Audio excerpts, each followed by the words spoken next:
Will you be there for us? We are tired of the babysitter our daddy assigned to us. She's always on the phone. Our daddy is never around, never present, always busy. Kang Junho flipped the table. Not because he was angry. He was always angry. He flipped it because the man sitting across from him had just made the mistake of lying to his face twice. And Junho had a rule about second lies. They cost something. The restaurant went silent. Every fork froze midair.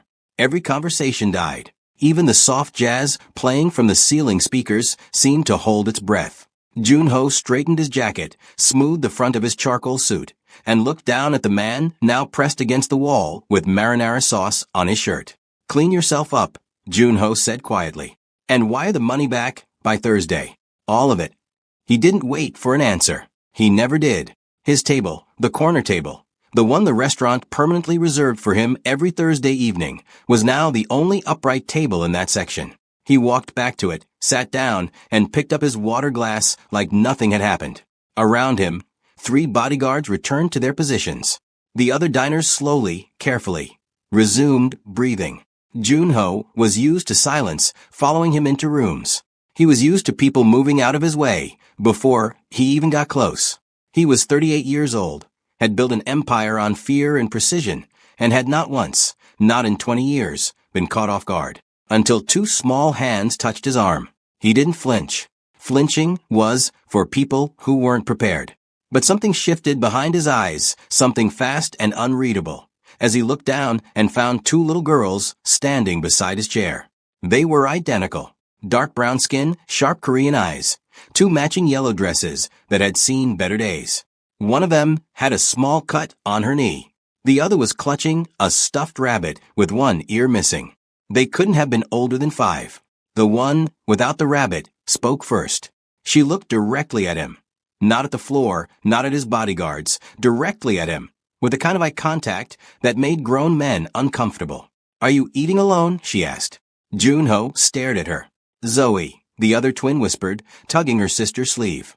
You said I could say it. You were too slow, Nova. That's not fair. I'm eating alone, Junho said flatly, cutting through their argument. Go find your parents. Neither of them moved. Zoe tilted her head. We don't have parents. Not right now. Not right now, Nova repeated, nodding seriously. Something about the way they said it, not sad, not performing, just honest, made Junho's jaw tighten. He looked past them, scanning the restaurant. No panicked adult rushing over. No frantic mother calling their names. Just 2 5-year-olds standing beside the most dangerous man in Seoul like it was the most natural thing in the world. Where is whoever brought you here? He asked. Zoe pointed toward the restaurant entrance. Our babysitter. She's outside crying because her boyfriend called. She's been crying for a long time, Nova added. We got hungry. Junho looked at his bodyguard, Tae-sung, who was already moving toward the entrance to verify. Then he looked back at the twins. Sit down, he said. He didn't know why he said it. Zoe was already climbing into the chair across from him before he finished the sentence. Nova followed, settling the one-eared rabbit carefully on the table like it deserved its own seat. I'm Zoe, Zoe said. That's Nova. And that's Rabbit. Rabbit only has one ear, Nova explained, because Zoe chewed the other one when she was a baby. I was nervous, Zoe said, completely unbothered. Junho said nothing. He picked up his menu, mostly to have something to look at that wasn't 2 pairs of expectant eyes staring at him across a dinner table. A waiter appeared, visibly terrified, clearly unsure whether to address the children or pretend they weren't there. They'll have whatever they want, Junho said, without looking up. Comment below. Did you expect him to let them sit down? Keep watching. The food arrived faster than it ever had at that restaurant. Zoe ordered ramen and orange juice. Nova wanted japchae and milk. They ate without ceremony, without the performance of politeness, just 2 hungry little girls eating dinner across from a man who had, 20 minutes ago, thrown furniture at someone. Junho watched them without meaning to. There was something about their faces, not just the striking combination of features, the warm brown skin, the distinctly Korean slope of their eyes, but the way they moved through the world, unbothered, unafraid. Like they hadn't yet learned that certain people were supposed to be scary. You have a mean face, Zoe said suddenly, not looking up from her ramen. Nova kicked her under the table. What? Zoe said. He does. But it's okay. Our uncle has a mean face too, and he's actually nice. Uncle Jay cries at dramas, Nova told Junho confidentially. Don't tell people that, Zoe said. He told us not to tell Dad. He didn't say anything about strangers. Junho set down his water glass. Where is your father? The shift was immediate. Not dramatic. These weren't dramatic children. But something quieted between them. Zoe stirred her ramen. Nova straightened Rabbit's position on the table. He's busy, Zoe said. He's always busy, Nova said. He's a billionaire, Zoe added, like that explained everything. And perhaps, Junho thought, to a 5-year-old it did. Marcus Moon, Junho said. It wasn't a question. He'd heard the name. Everyone in certain circles had. Korean-American tech billionaire, based in Seoul for the past year, known for his money and his absence. Junho hadn't known he had children. He hadn't known he had a family at all. Both girls looked at him with new attention. You know our dad? Nova asked. I know of him. Do you know why he's always busy? Zoe asked. There was something underneath the question. Something that had been asked before, probably to adults who gave unsatisfying answers. Junho looked at her. No. Zoe nodded, like she appreciated the honesty more than a comfortable eye. She went back to her ramen. Taesung appeared at Junho's shoulder and leaned down. The babysitter is outside, still on the phone. She doesn't know they came inside. Junho's eyes narrowed. Which babysitter leaves 2 5-year-olds unattended in a public place? Her name is Kezia. Taesung said carefully. She's been outside for almost 30 minutes. Sounds like a bad situation on that call. Junho said nothing for a moment. Whatever Kezia's situation was, it didn't change what had happened. Find out who's responsible for these children tonight and make the call, he said finally. Taesung nodded and disappeared. Nova was watching Junho with large, careful eyes. Are you going to send us away? Someone needs to come get you. Our dad won't come, Zoe said, simply, without bitterness. That was the part that hit hardest, the absence of bitterness. Like she had already made peace with the fact she was too young to have to accept. He'll send someone. He always sends someone. The table was quiet for a moment. Then Nova leaned forward. She glanced at her sister. Something passed between them. The kind of silent conversation that only twins and people who have survived things together can have. Zoe gave a small nod. Nova turned back to Junho. Can you pretend to be our dad? She whispered. Just until someone comes. So we're not alone. If you're already hooked, subscribe. This story gets much deeper. Junho did not move. In 20 years, no one had ever asked him for something and caught him this completely unprepared. Enemies had pointed guns at him. Rivals had threatened everyone he loved. Politicians had tried to buy him and failed. None of it had ever produced this particular feeling.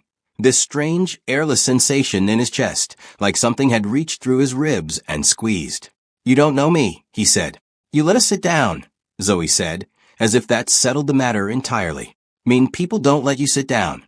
They also don't order us food, Nova added. I ordered you food because you were hungry. That's what dads do, Nova said. Junho looked at these 2 small, impossible children and felt something move in him that he hadn't felt in a very long time. He didn't name it. He wasn't ready to name it. I'm not your father, he said. We know, Zoe said. We're not stupid. We just want someone to sit with us so we don't feel like nobody wants us. She said it without drama, without tears. But the words landed like stones dropping into still water. So we don't feel like nobody wants us. Junho had felt that once. He remembered exactly what it felt like. He was 7 years old, sitting in a government building in Busan with a paper number in his hand, waiting to find out which direction his life would go. No one had sat with him. No one had pretended. He picked up his menu again. I'm not pretending to be anyone, he said. But I'm not leaving this table until someone responsible arrives. So you're not sitting alone. Zoe considered this. That's basically the same thing. It's not. It kind of is, Nova said. Junho said nothing. But he didn't leave the table. They stayed for 40 minutes. Zoe talked almost the entire time. About her kindergarten teacher, who she found boring. About a cartoon she and Nova disagreed about the time their father had promised to take them to Jeju Island, and then sent his assistant instead.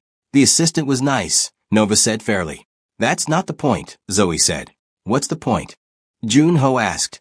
And he wasn't sure when he'd started asking questions instead of just waiting for someone to come collect them. Zoe looked at him very seriously. The point is that when you promise something, you should do it yourself. Not send someone else to do the feeling for you. Junho was quiet for a long moment. You're 5 years old. 5.5, Nova corrected. Where did you hear that?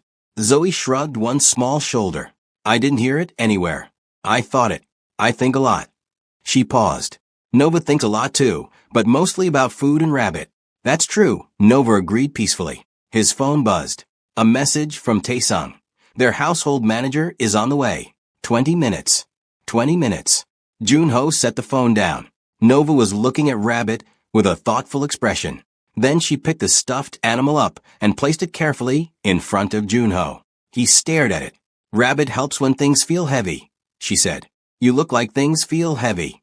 I'm fine. You flipped a table earlier, Zoe said. You saw that. Everyone saw that. Junho looked at the one-eared rabbit sitting in front of him on a white tablecloth in the middle of a restaurant that still hadn't fully recovered its normal noise level. He looked at 2 5-year-old girls who had walked up to the most feared man in Seoul and asked him to sit with them. Something shifted in him. Quietly, irreversibly. Keep your rabbit, he said, and pushed it gently back toward Nova. She took it, satisfied. Han Yirin arrived at exactly the wrong moment, or perhaps the right one, depending on how you looked at it. She walked into the restaurant with her tablet under her arm and her eyes already scanning, the way they always scanned, cataloging exits and threats and anomalies. She found Junho at his corner table, which was not unusual. She found him sitting across from 2 small children, which was extraordinarily unusual. She found him listening, actually listening, while the louder one explained something with her hands, and she stopped walking entirely.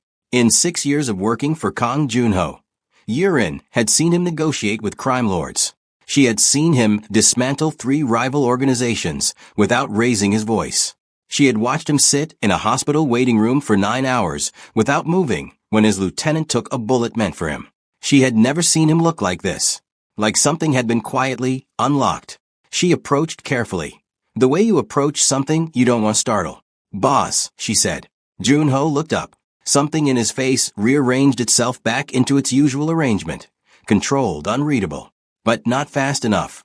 The Moon Children's household manager is here, Yirin said. She glanced at the twins. I can take them out. We're not done eating, Zoe said, without looking at Yirin. Yirin blinked. In 6 years, no one had ever interrupted Junho's business with that kind of casual authority. Let them finish, Junho said. Yirin sat down at the edge of the table quietly and watched her boss of 6 years make sure 2 5-year-olds had enough napkins. She didn't say anything, but she filed it away deep somewhere important. Because, in her experience, the moments that changed everything never announced themselves. They just happened quietly, over dinner. Outside, Kezia stood against the wall near the restaurant entrance. Phone pressed to her ear, eyes wet, voice low and shaking. I told you I'm working, Dre. I can't do this right now. She pressed her free hand to her forehead. I know I said that. But the girls. She stopped, turned, looked through the glass front of the restaurant, and felt the blood leave her face. The table where she had left Zoe and Nova, the table she had told them not to move from, not for anything, not for 5 minutes while she stepped outside, was empty. Dre, I have to go. She hung up before he could answer. She was through the door in 3 seconds, scanning the restaurant with the sharp, panicked eyes of someone who already knew they had made a terrible mistake. Her gaze swept past the overturned table near the window, past the nervous waitstaff, past the bodyguards positioned like furniture around the room, and landed on 2 small yellow dresses at the corner table. She crossed the restaurant in long strides, and when she reached them, she crouched down between the twins' chairs and grabbed both their hands at once. Zoe. Nova. Her voice was tight, trying to hold steady. Baby, are you okay? Are you hurt? We're fine, Kezia, Zoe said. We got hungry. You can't just. Kezia stopped herself. She looked up at the man sitting across from them, at the 3 bodyguards, at the overturned table still visible behind her. Her throat moved. I'm so sorry, she said to Junho. I only stepped out for a minute. I didn't know they were hungry, Junho said. His voice was even. Not warm, but not cold either. They're fine. Kezia looked at him for a moment. Something in his face, the steadiness of it, the lack of threat in that particular moment, made her exhale slowly. "Thank you," she said quietly, "for looking after them." Junho said nothing. He looked at the twins. Nova was already sliding off her chair, rabbit tucked under her arm. Zoe climbed down after her, smoothing the front of her dress with the seriousness of someone concluding important business. Then, in unison, they both turned to Junho. "Thank you for sitting with us," Nova said. "You didn't actually pretend to be our dad," Zoe said, "but you stayed. That was better anyway." Junho said nothing. What was there to say? Zoe reached into the pocket of her yellow dress and pulled out a small folded piece of paper. She set it on the table in front of him with the gravity of someone delivering a legal document. "That's our address," she said, "in case you want to check if we're okay." "Why would I need to check if you're okay?" Zoe looked at him with those steady, ancient eyes. "Because no one else does," she said. And then she turned and followed Kezia toward the exit, Nova half a step behind her. Junho did not watch them leave. He looked at the folded piece of paper on the white tablecloth. He looked at it for a long time. Then he picked it up. 3 days passed. Junho did not go to the address. He told himself it was because he had no reason to. He was not a social worker. He was not a family friend. He was a man who had shared a dinner table with 2 lost children and then returned to his life, which was complicated and dangerous, and had no room in it for small yellow dresses and one-eared rabbits. He put the folded paper in his desk drawer. Then he moved it to his jacket pocket. Then he put it back in the drawer. On the 4th day, Yurin walked into his office with a tablet and a look on her face that meant she had information he hadn't asked for, but was going to receive anyway. "Don't," he said, without looking up from the documents in front of him. "I didn't say anything." "You have your saying something face." Yurin set the tablet on his desk. On the screen was a photograph. Marcus Moon at a charity gala the previous evening, in a fitted tuxedo, laughing at something the woman beside him had said. He looked relaxed, unbothered, like a man with no weight on him at all. Junho looked at the photograph for a long moment. When was the last time he saw them? 11 days ago, Yurin said. Breakfast. 20 minutes. He had a flight to catch. 11 days. Junho thought about Zoe's voice when she said he'll send someone. He always sends someone.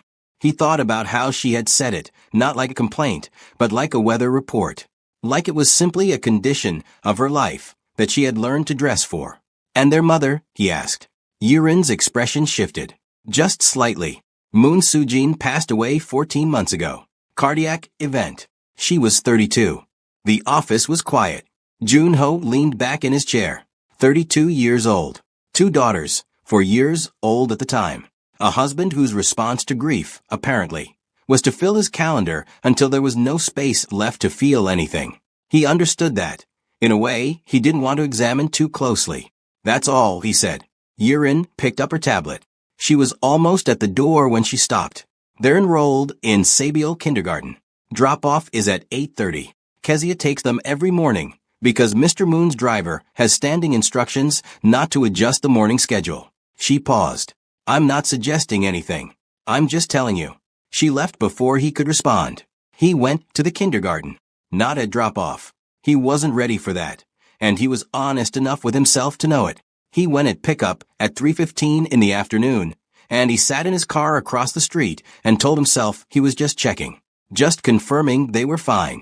After that, he would return to his life, and the paper in his drawer would become meaningless, and this would be over.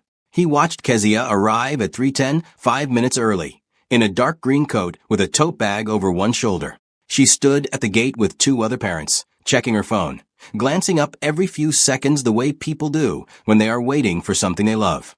When the doors opened and children began streaming out, Junho watched Kezia's whole face change. The phone went into her pocket.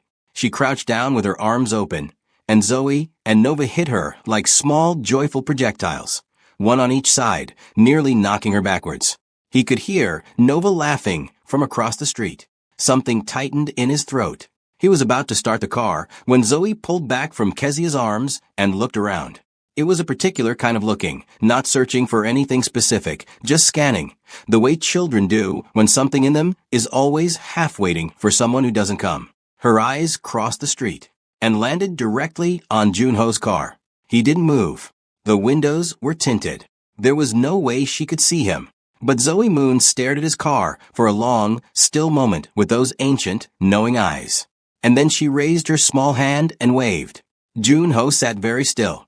Then, without entirely deciding to, he raised his hand back. He was at the gate the next morning at 8:20. He didn't examine the decision. He got up, put on a jacket that wasn't his usual charcoal suit, something simpler, less architectural, and told Taesung to drive him to Sabiol Kindergarten. Taesung asked no questions. This was one of the things Junho valued most about him. Kezia saw him first. She was lifting Nova out of the back seat of a silver SUV when she noticed him standing near the gate. Her expression went through several things in quick succession: recognition, surprise, wariness, before settling into something careful and measured. "Mr. Kong," she said.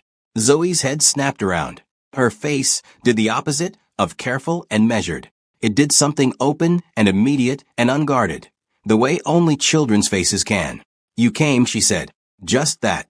You came." Like it was the simplest and most significant thing in the world.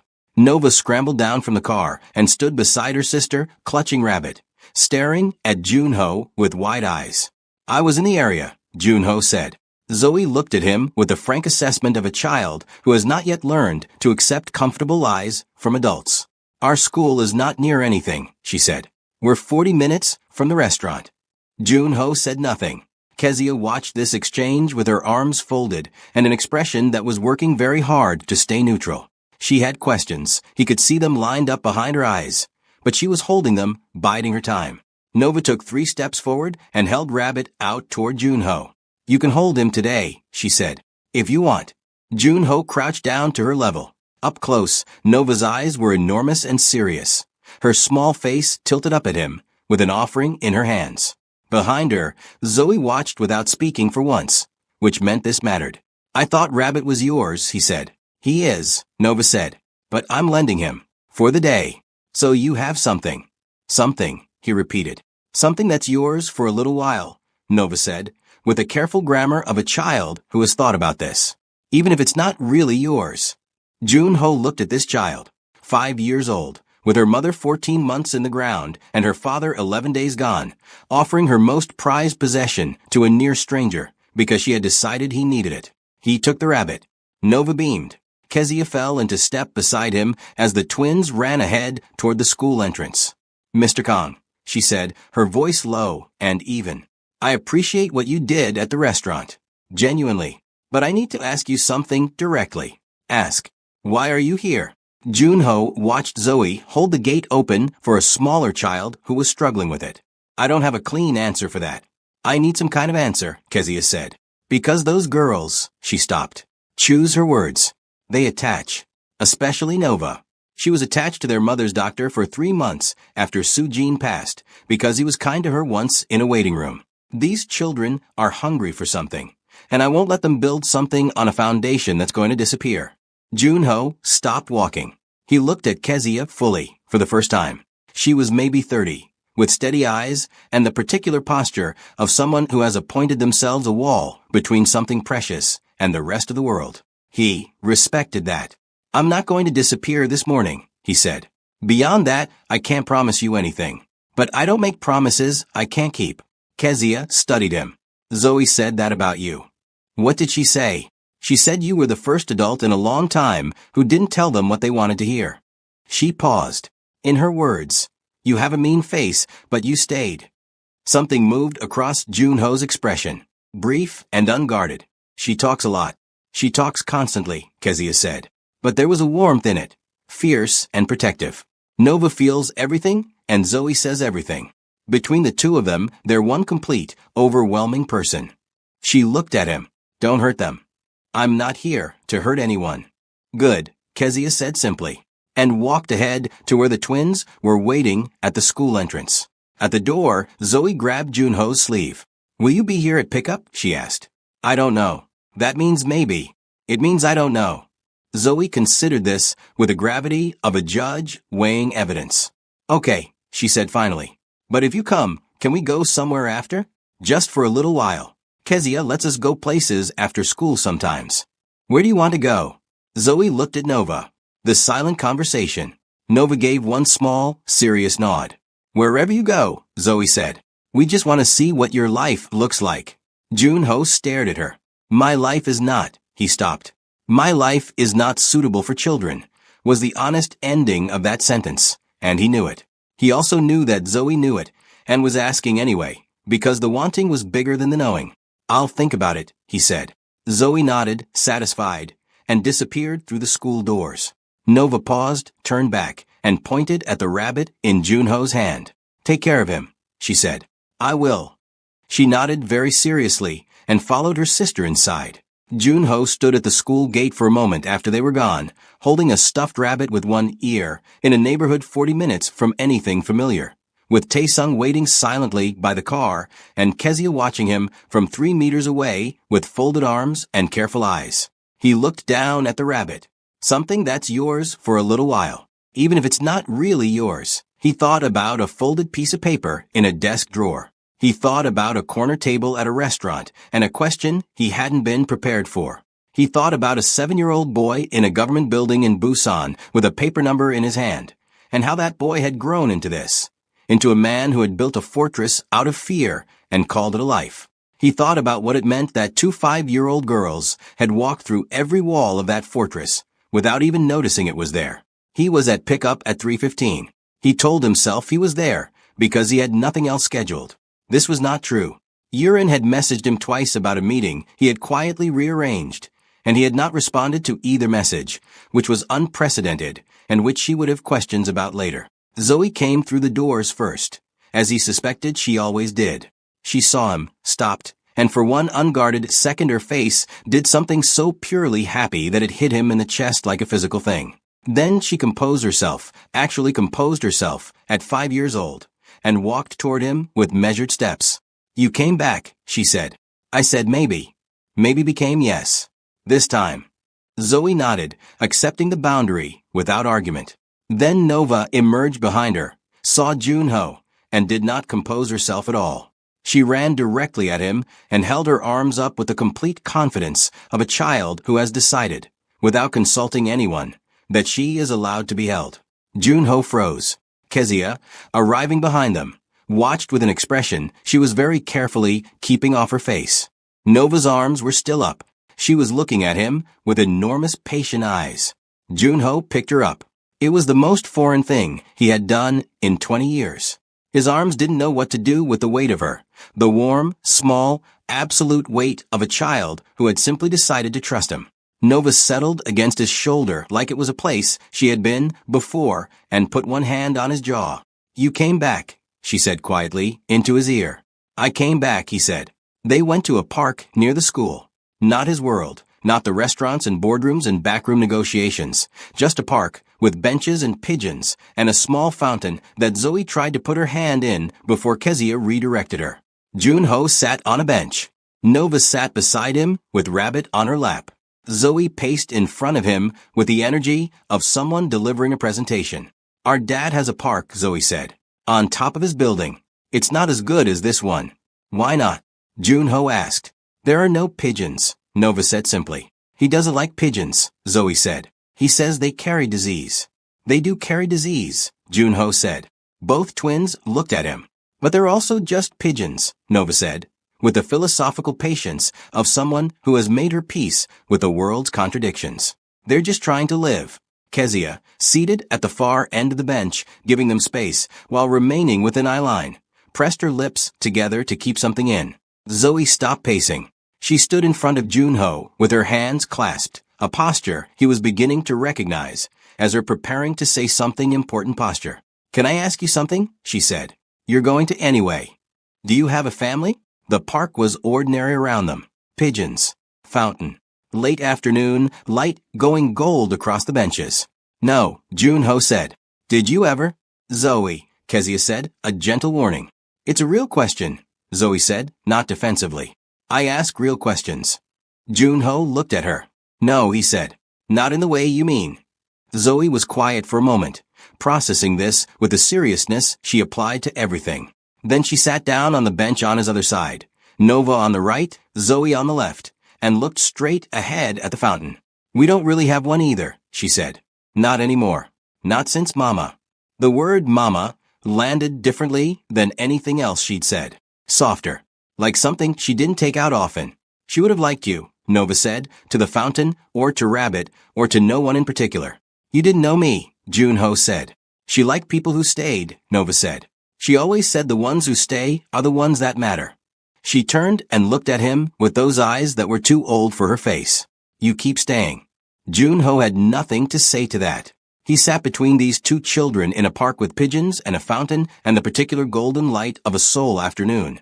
And he felt something in the architecture of his life shift, not loudly, not dramatically, but the way foundations shift, quietly and permanently. That evening, Yirin found him at his desk. The rabbit was sitting on the corner of it. She looked at the rabbit for a long moment and said nothing about it, which was the correct decision. Marcus Moon called, she said. Junho looked up. He wants a meeting. Yirin set a folder on the desk. Apparently someone told him you had dinner with his daughters last week. Her voice was perfectly neutral. He didn't sound angry. He sounded, she paused, choosing carefully, threatened.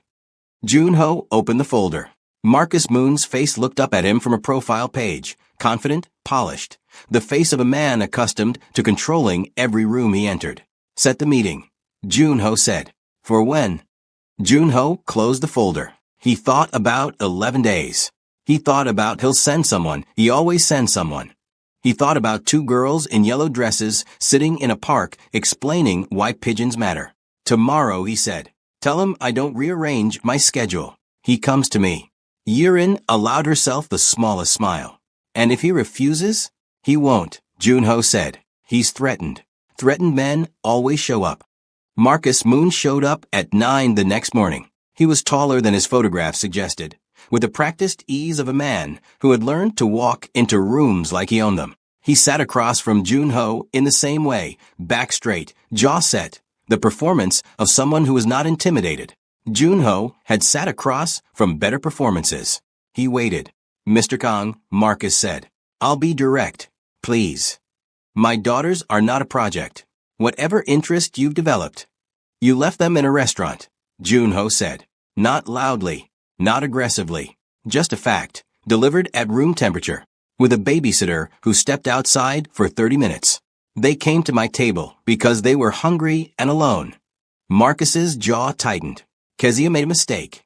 Your daughters told me you haven't seen them in 11 days. The room went quiet in a specific way. Marcus Moon looked at Junho across the desk. Something moved behind his eyes, something that wasn't anger, that was messier and harder to name. Guilt looks different on every person. On Marcus Moon, it looked like anger turned inward, pressing against the walls of his composure. You don't know anything about my family, Marcus said. I know your daughters eat ramen and japchae. I know Nova lends her rabbit to people she thinks are lonely. I know Zoe asks real questions and accepts real answers. Junho paused. I know their mother's name was Sujin and she died 14 months ago, and your response was to make yourself unavailable. He let that sit. I know more about your daughters than you think. The question is whether you know more than I do. The silence was long and complicated. Marcus Moon looked at the surface of the desk. The muscle in his jaw moved. When he looked up, something in the performance had dropped away, and what was underneath it was rawer and less comfortable to look at. I don't know how to be with them, Marcus said. The words came out like something he had never said out loud before, like they had been living in him, pressurized, for 14 months. When I look at them, I see her. Every time. And I don't, he stopped. I don't know how to look at them and not fall apart. Junho was quiet for a moment. So, instead you send someone, he said. Marcus didn't answer. He didn't need to. They know, Junho said. They're 5 years old, and they already know. Nova told me your wife liked people who stayed. They remember everything she taught them. He leaned forward slightly. You're falling apart anyway, Marcus. You're just doing it somewhere they can't see you. And they're paying the price for your privacy. Marcus Moon left an hour later. He didn't make promises. He didn't have a sudden transformation in the middle of Junho's office and swear to be a better father. Real people don't work that way. And whatever Marcus Moon was, he was real, flawed and fractured and genuinely lost inside his own grief. But he left differently than he arrived. The performance was gone. He walked out without the straight back and the set jaw, just a man carrying something heavy, finally acknowledging the weight. Yirin appeared in the doorway after he left.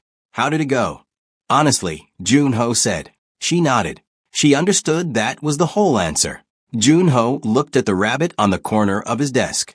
Nova had asked him to return it today, and he would. He would go to the park again, and Nova would take Rabbit back with the solemnity of someone reclaiming something important.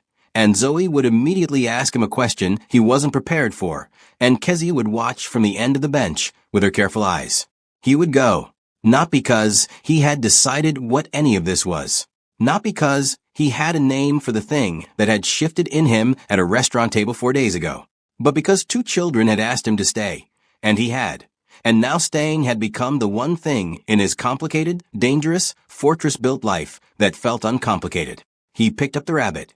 Something that's yours for a little while, even if it's not really yours. He thought about that, about what it meant to belong to something temporarily, about how the most permanent things in his life had all started as temporary. The first job, the first loyalty, the empire built piece by piece from nothing. About how the most important decisions rarely felt like decisions at the time. They just felt like showing up. He stood, put on his jacket, and told Taesung to drive him to Sabiol Kindergarten. It was 3 o'clock. He wasn't going to be late. Like this video if this story gave you everything you needed today. Comment stayed. If Junho showing up for those girls made you feel something. Subscribe for more stories that will grip you from the first second to the last.